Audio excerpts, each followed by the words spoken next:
नमस्कार, जय हिंद साथियों। एक बार फिर से आप सबका बहुत बहुत स्वागत है। ग्राम प्रधान के पास कितनी पावर होती है, इसका वर्णन आज हम करेंगे। वीडियो को आप स्किप मत करिएगा, पूरा देखिएगा। संक्षिप्त वीडियो है लेकिन आपको व्यापक जानकारी मिलेगी। ग्राम प्रधान, गांव का मुखिया, शुरुआत 2 अक्टूबर को हुई है ना, नागौर जिला से, राजस्थान में। भारत का पहला राज्य जहाँ पंचायती राज व्यवस्था का जन्म हुआ। शुरुआत में ऐसे ही कार्यक्रम चला, लेकिन 1993 से 24 अप्रैल 1993 से पंचायती राज व्यवस्था को संवैधानिक दर्जा दिया गया, यानी संविधान में इसका वर्णन किया गया। तब से इसमें बहुत सारी शक्तियां आ गई, तब से काम इसका बहुत अच्छे से चलने लगा। ग्राम प्रधान का चुनाव, जो उसके सदस्य होते हैं उनका चुनाव, ये हमारे लोकतंत्र का वास्तविक चुनाव होता है, क्योंकि यहाँ पे जनता सीधे भाग लेती है और अपने प्रत्याशी को पूरी तरह से जानती है। ठीक है, तो इस तरह से ये बहुत महत्वपूर्ण चुनाव हो जाता है। और जब कोई जीत करके आता है तो उसकी जिम्मेदारी भी बहुत महत्वपूर्ण होती है। तो क्या क्या उसके पास जिम्मेदारी होती है, इसी का हम वर्णन करेंगे। तो सबसे पहली बात, ग्राम पंचायत का मुखिया, जो गांव का प्रधान होता है, चुनाव जीत करके आता है, वो उस ग्राम सभा का मुखिया होता है, यानी ये कह सकते हैं कि गार्जियन होता है। कोई भी काम होता है सबसे पहले उसी से पूछा जाता है। गांव में अगर मिट्टी हो गई, पंचनामा लिखना है, उसको बुलाया जाएगा। गांव में शादी विवाह है, कोई कार्यक्रम है, उसमें साक्षी के रूप में रखना है उसको, है ना। तो सबसे प्रमुख होता है, जिम्मेदार व्यक्ति होता है, गार्जियन होता है। आप समझिएगा कि जो ग्राम पंचायत होती है, ग्राम पंचायत ये छोटी इकाई है, लेकिन ग्राम सभा बड़ी इकाई है। ग्राम सभा, ग्राम पंचायत और ग्राम सभा में अंतर क्या होता है?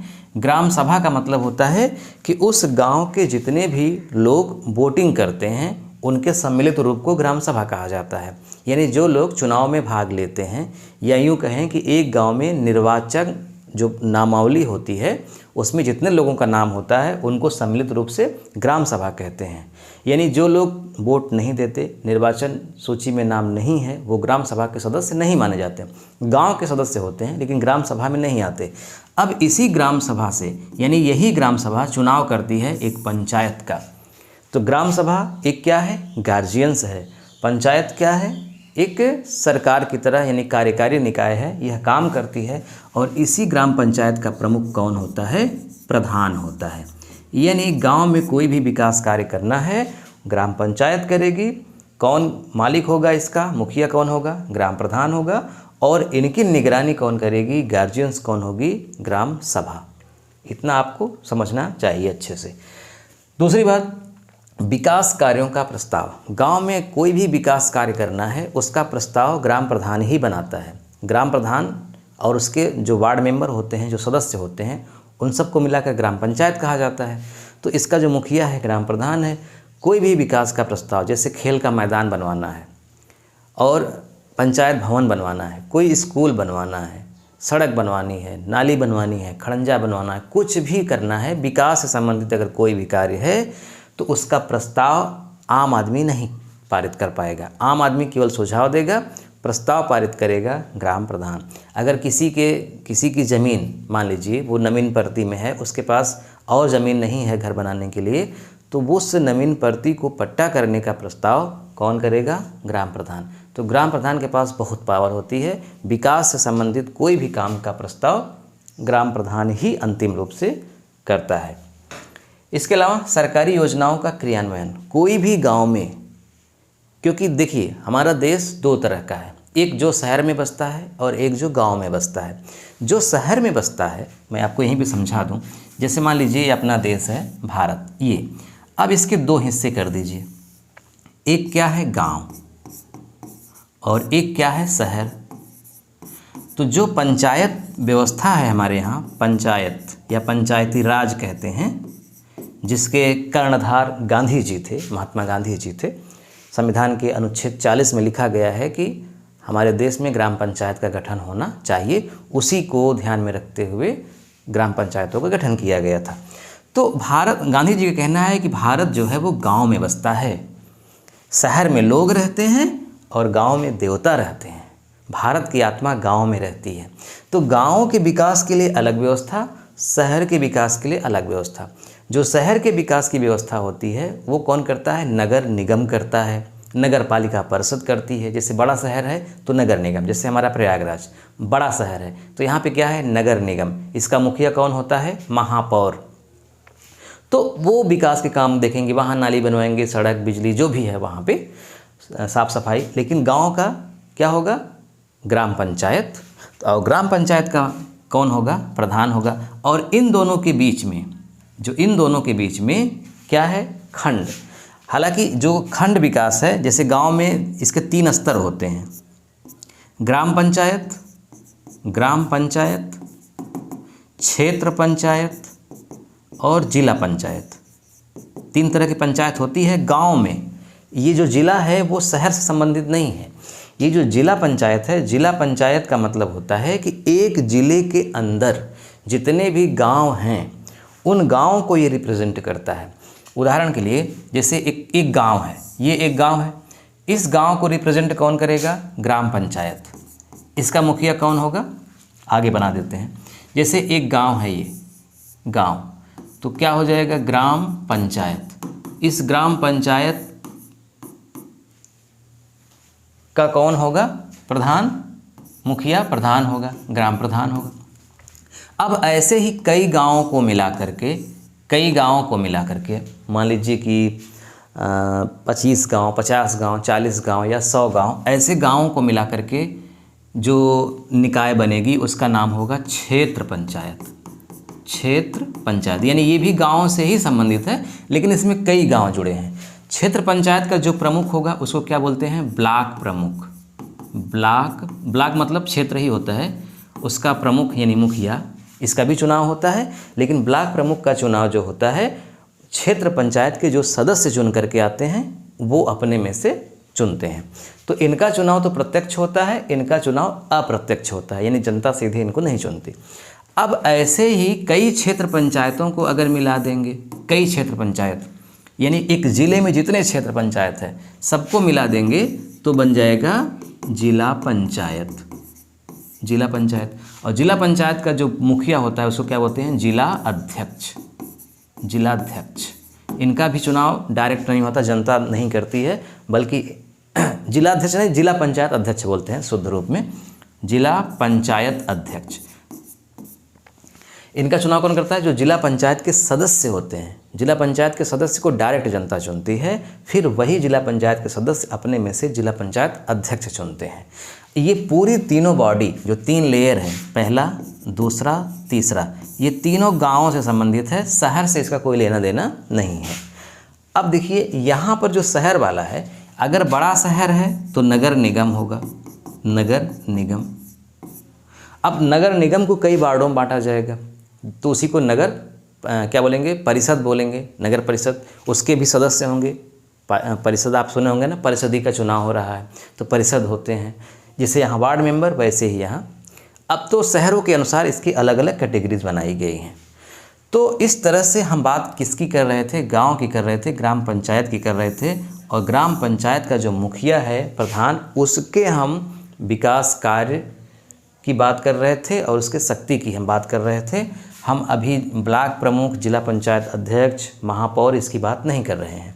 तो सरकारी योजनाओं का क्रियान्वयन एक गांव में कोई भी काम अगर होना है तो वो किसके माध्यम से होगा, ग्राम प्रधान के माध्यम से होगा। हाँ, आप ये कह सकते हैं कि ब्लॉक प्रमुख भी करता है, जिला पंचायत भी करती है, बिल्कुल, फंड अलग अलग आते हैं। मुख्य रूप से ग्राम पंचायत करती है, निगरानी जिला पंचायत या खंड विकास करती है। लेकिन अलग से जैसे खड़ंजा बनवाना है तो ग्राम पंचायत के निधि से खड़ंजा बनेगा। लेकिन अगर उस गांव से संबंधित जो क्षेत्र पंचायत का सदस्य है वो अगर प्रस्ताव पारित करे, मतलब आगे भेजे, तो ब्लॉक प्रमुख के अनुमति से उस गाँव में क्षेत्र पंचायत की ओर से भी खड़ंजा बन सकता है, जिला पंचायत की भी ओर से बन सकता है, अलग अलग निधि से। ये आपको समझना है।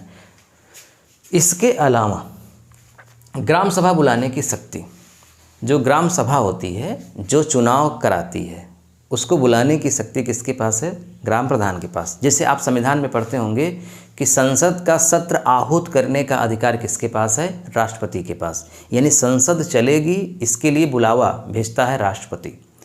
जैसे राज्यसभा, लोकसभा।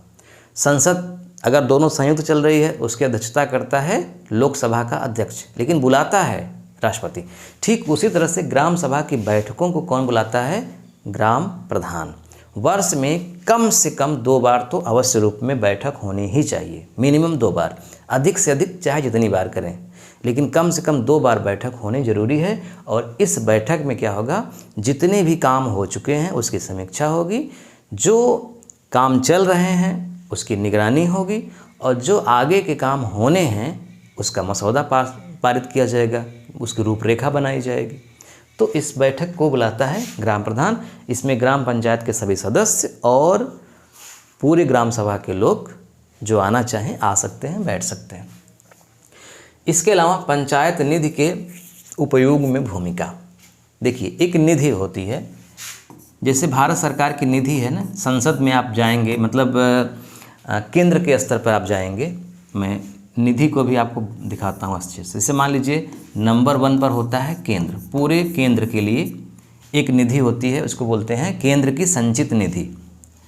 फिर आप राज्यों में आ जाएंगे तो राज्य में भी निधि होती है, उसका नाम है राज्य संचित निधि। फिर राज्यों के नीचे आएंगे तो जिला। अब इसी जिले से संबंधित कौन कौन सी हैं? ग्राम पंचायत, क्षेत्र पंचायत, जिला पंचायत। तो अब ये जिले वाला बंटवारा करता है तीनों में, तो एक निधि होती है ग्राम पंचायत की, ग्राम पंचायत निधि। इस ग्राम पंचायत की निधि में भूमिका होती है मुख्य रूप से 2 लोगों की, ग्राम प्रधान की, और उस गांव में जो वीडीओ है, विलेज डेवलपमेंट ऑफिसर, जिसको बोलते हैं ग्राम विकास अधिकारी। वो सरकारी व्यक्ति होता है, वो परीक्षा पास करके सरकार द्वारा नियुक्त होता है वो। तो ग्राम प्रधान और वीडियो ये दोनों का संयुक्त खाता होता है। इसमें दोनों की मतलब जैसे होता है ना कि आप एक आदमी खाता खुलवाता है बैंक में, 2 आदमी भी खुलवा सकते हैं, 3 लोग भी मिलकर खुलवा सकते हैं। तो उसी तरह से ये पहले से ही फिक्स्ड होता है ज्वाइंट खाता, यानी ग्राम प्रधान का और वीडियो का। तो कोई भी निधि का इस्तेमाल अगर करना है तो इन दोनों की अनुमति से ही पैसा निकलता है। अगर ग्राम प्रधान चाह रहा है पैसा निकले लेकिन वीडियो नहीं चाह रहा है तो पैसा नहीं निकलेगा, या वीडियो चाह रहा है कि इस काम के लिए पैसा निकले लेकिन प्रधान नहीं चाह रहा है, नहीं, तो दोनों को चाहना पड़ेगा, यानी दोनों के सिग्नेचर से ही ये निधि का उपयोग होता है। तो इस तरह से पंचायत निधि भी सबसे बड़ी भूमिका प्रधान की होती है। देखिए, वीडियो की भूमिका देखा जाए तो बराबर की है, लेकिन वो एक कर्मचारी है, वो आज है कल दूसरी जगह चला जाएगा, इसलिए बहुत जिम्मेदारी वो लेता नहीं है। मुख्य रूप से जिम्मेदारी होती है प्रधान की। अगर कोई भी उसमें धांधली भी होती है तो ग्राम प्रधान ही जिम्मेदार होता है, इसलिए सबसे बड़ी भूमिका इसमें ग्राम प्रधान की होती है। विकास कार्यों की निगरानी हमने बात कर ही लिया कि विकास कार्यों की निगरानी भी ग्राम प्रधान ही करता है, जितने भी काम हो रहे हैं। अब इसकी मॉनिटरिंग ग्राम सभा ही करती है। ग्राम सभा के जो भी लोग हैं वो देखेंगे, वो RTI भी लगा सकते हैं, कितना काम हुआ है, किस काम के लिए कितना पैसा आया है, वो सब कुछ ग्राम प्रधान और ग्राम सभा के सदस्य मिलकर के करते हैं। विभिन्न प्रमाण पत्रों में सहायता। आप जानते हैं जैसे आपको आय प्रमाण पत्र बनवाना है, आय, जाति, निवास या ये चरित्र प्रमाण पत्र बनवाना है, चरित्र प्रमाण पत्र बनवाना है, तो इस तरह से आपको ये प्रूफ करना है कि आप उसी गांव के निवासी हैं, है ना, गांव के निवासी हैं। या फिर आपको ये प्रूफ करना है कि जो आपके यहाँ मतलब आपके घर में जो एक परिवार रजिस्टर होता है उसमें उस मतलब परिवार रजिस्टर का मतलब होता है कि उस परिवार में कितने लोग हैं, सबका नाम होता है, तो उसमें भी बड़ी भूमिका होती है ग्राम प्रधान की। तो इस तरह से प्रारंभिक भूमिका किसकी होती है इन प्रमाण पत्रों में? ग्राम प्रधान की। ग्राम प्रधान के बिना ये संभव नहीं है। चरित्र प्रमाण पत्र, आय, जाति, निवास भले आप ऑनलाइन कराते हैं वो सब कुछ ठीक है, लेकिन जिम्मेदारी ग्राम प्रधान की ही होती है। हालांकि प्रधान जारी नहीं करता, प्रधान ये नहीं बनाता, आय, जाति, निवास प्रधान नहीं बनाता, ये तो तहसील से बनता है, लेकिन इसकी प्रारंभिक पुष्टि ग्राम प्रधान ही करता है। चलिए आगे देखते हैं। ग्राम पंचायत की संपत्तियों का संरक्षण। वैसे तो हमारे संविधान में जो हमें मौलिक कर्तव्य मिले हैं, एक मौलिक अधिकार है, नीति निर्देशक तत्व है, एक मौलिक कर्तव्य है। जो मौलिक कर्तव्य है उसमें तो भारत के सभी नागरिकों का ये कर्तव्य है कि हमें अपनी संपत्तियों का संरक्षण करना है, अपनी मतलब सरकार की संपत्तियों का, देश की संपत्तियों का संरक्षण करना है, ये तो कर्तव्य ही है। अब मुख्य भूमिका एक गांव से संबंधित, चूँकि ग्राम प्रधान है तो सबसे बड़ी जिम्मेदारी उसकी होती है। अगर एक गांव में मान लीजिए कोई धार्मिक स्थल है, प्राचीन ऐतिहासिक, उसको नष्ट कर दिया जाए तो गांव के सभी लोगों की जिम्मेदारी है, लेकिन उस गांव के प्रधान की सबसे बड़ी जिम्मेदारी है कि उसने इसका संरक्षण क्यों नहीं करवाया। तो इस तरह से सरकार की संपत्ति, प्राचीन ऐतिहासिक धरोहरें हैं हमारी जो, वो गांव में हैं, उस गांव से संबंधित जो प्रधान मुखिया है उसकी सबसे बड़ी भूमिका होती है इसके लिए, और उसमें वो संशोधन भी कर सकता है। अगर कुछ गड़बड़ी है तो उसमें वो सुधार भी कर सकता है, यानी कि पुनर्निर्माण उसका वो करा सकता है, शासन से प्रस्ताव पारित करवा सकता है। समितियों के साथ कार्य, आप जानते हैं ग्राम प्रधान का जब चुनाव होता है तो 6 समितियां बनती हैं, 6 समिति, जैसे शिक्षा समिति होती है, विकास समिति होती है, प्रशासनिक समिति होती है, ऐसे ही 6 समितियां होती हैं और हर समिति में 6 लोग होते हैं। तो इस तरह से टोटल 36 सदस्य होते हैं। हालांकि एक व्यक्ति एक से अधिक समितियों का सदस्य हो सकता है। जैसे वार्ड मेंबर 11 हैं तो वही 11 लोग ही मिलकर के आपस में समितियों का निर्माण करते हैं। कुछ समितियों का अध्यक्ष प्रधान अनिवार्य रूप से होता है, कुछ समितियों का अध्यक्ष उसी समिति के सदस्यों में से बनाया जाता है। इसी समिति में एक जो शिक्षा समिति होती है, शिक्षा समिति, उसमें उस गांव में जो प्राथमिक विद्यालय है उसका प्रिंसिपल भी इसका सदस्य होता है। तो शिक्षा से संबंधित जो कार्य करने हैं उसमें उस गांव के हेडमास्टर की भी भूमिका होती है प्रधान के साथ साथ। तो समितियों के साथ जो कार्य करता है उसमें मुख्य भूमिका किसकी होती है? प्रधान की, क्योंकि वो लगभग सभी समितियों का अध्यक्ष होता है।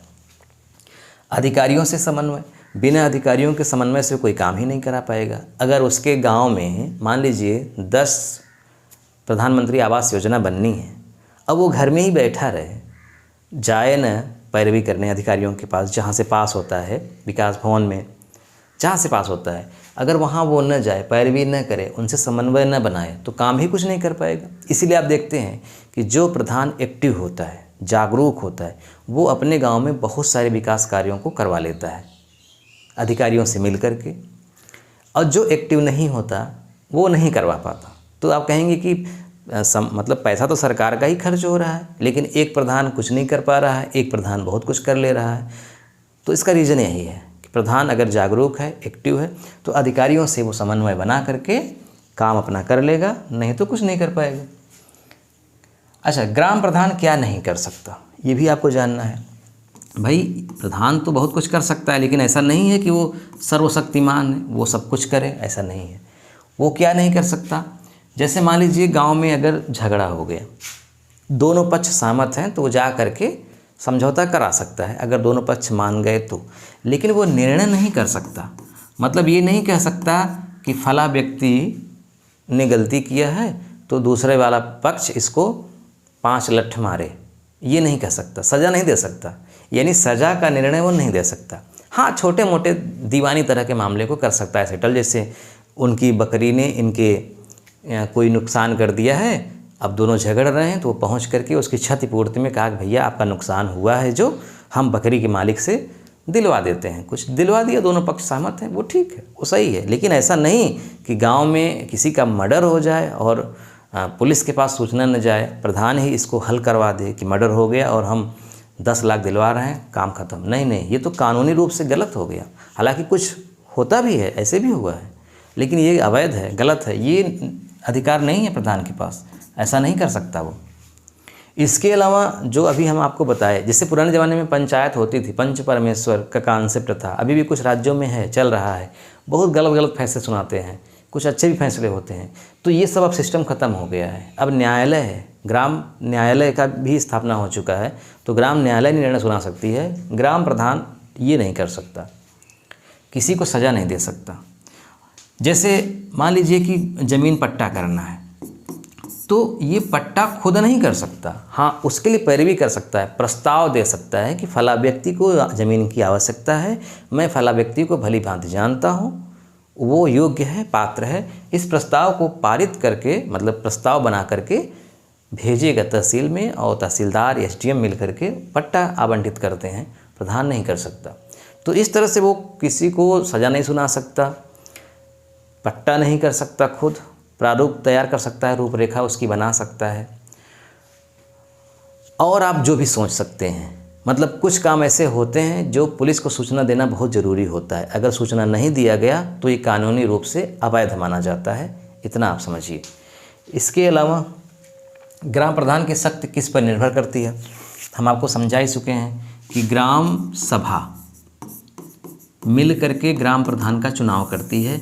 तो ग्राम सभा किसकी गार्जियंस है, ग्राम पंचायत की, यानी ग्राम पंचायत के ऊपर होती है ग्राम सभा। अच्छा, ग्राम पंचायत में ग्राम सभा में कौन होता है, ग्राम सभा के वोटर। तो इनको शक्ति कहाँ से मिलती है, ग्राम सभा से मिलती है। यानी ग्राम सभा की जब तक कृपा है इनके ऊपर, तब तक ही प्रधान रहेंगे, पंचायत रहेगी। जैसे ही कृपा खत्म हुई, इनकी शक्ति खत्म। यानी चुनाव जीतने के 2 साल के बाद अविश्वास प्रस्ताव भी लाया जा सकता है कि भैया काम सही नहीं कर रहे हैं, तो ग्राम सभा इनको पद से हटा सकती है। ऐसा नहीं कि बन गए तो ये 5 साल रहेंगे ही। तो इनकी शक्ति किस पर निर्भर करती है, ग्राम सभा पर निर्भर करती है। ग्राम सभा ही इनको बनाती है, ग्राम सभा ही इनको 5 साल के पहले हटा भी सकती है। तो इस तरह से ग्राम प्रधान के पास पावर बहुत होता है, लेकिन कुछ रिस्ट्रिक्शन भी है कानूनी रूप से, और कुछ मर्यादाएं हैं, और इन पर जो शक्तियां हैं वो ऐसे नहीं हैं कि ये सर्वशक्तिमान है, बल्कि इन्हें बनाया गया है, तो इन्हें मिटाया भी जा सकता है, हटाया भी जा सकता है। वीडियो देखने के लिए आपका बहुत बहुत धन्यवाद। इस वीडियो का लिंक अपने दोस्तों में शेयर करिएगा, और क्या बात आपको समझ में नहीं आई पूछ लीजिएगा कमेंट करके, और आप किस टॉपिक पर वीडियो चाहते हैं ये भी बताइएगा, तो हमको पता चलेगा कि आप क्या चाहते हैं हमसे। वीडियो देखने के लिए आपका बहुत बहुत धन्यवाद। मिलते हैं नेक्स्ट वीडियो में। नमस्कार।